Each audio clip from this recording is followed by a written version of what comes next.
पहिले बियाह बाद होत रहे गौना, अब लोग बनता बलि के छवना।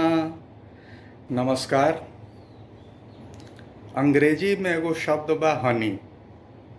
हनी के अर्थ होला शहद अथवा मधु।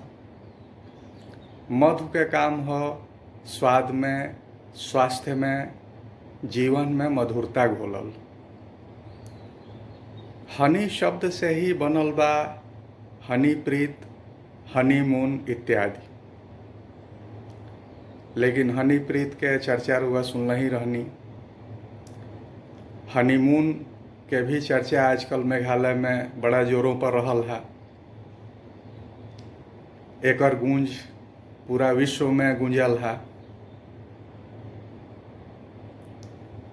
जीवन में मिठास घोले के जौन अवसर मिलल बा ओकरा के खटास में ना परिवर्तित करे के चाहिए। जीवन लइकन के फुलौना ना हो कि जब मन करी फुलौनी पचका दिहनी, जब मन कइल फुलौनी फोड़ दिहनी। जीविका जीवन खातिर हो, जीवन धन जगदीश्वर के प्राप्ति खातिर हो। लेकिन आजकल जीवन के संबंध के लोग खिलवाड़ समझ के जियता।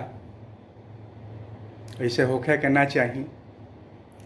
मेघालय में घटना भइल या मेरठ में भइल या और कहीं भइल, यह सब देखते हुए मस्तिष्क में एगो रचना आइल।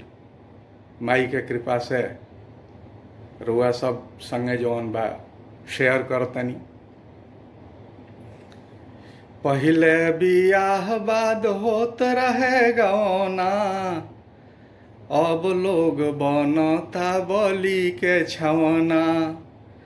पहिले बियाह बाद होत रहे गौना, अब लोग बनता बलि के छवना।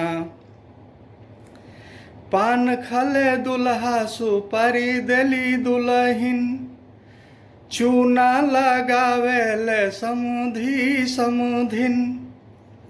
पान खले दूल्हा सुपारी देली दुल्हिन, चूना लगावेले समुधी समुधिन।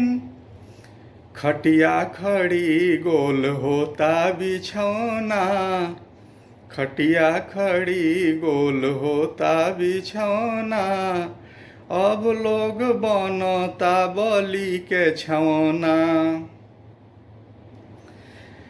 राम संग जुड़ी चंद्र अमर हो गईले, हनी से जुड़ मून गदर करैले।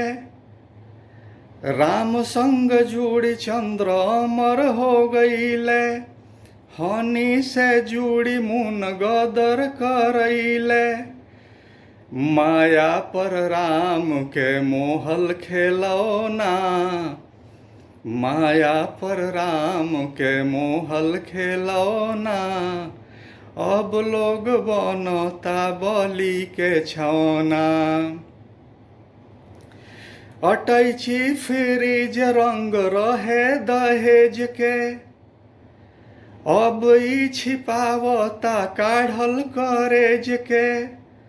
अटैची फ्रिज रंग रहे दहेज के, अब ई छिपावता काढ़ल करेज के। जिंदगी भइल लइकन के फुलौना, जिंदगी भइल लइकन के फुलौना। अब लोग बनता बलि के छवना।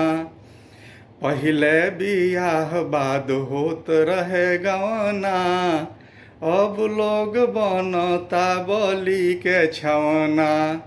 जय हिंद।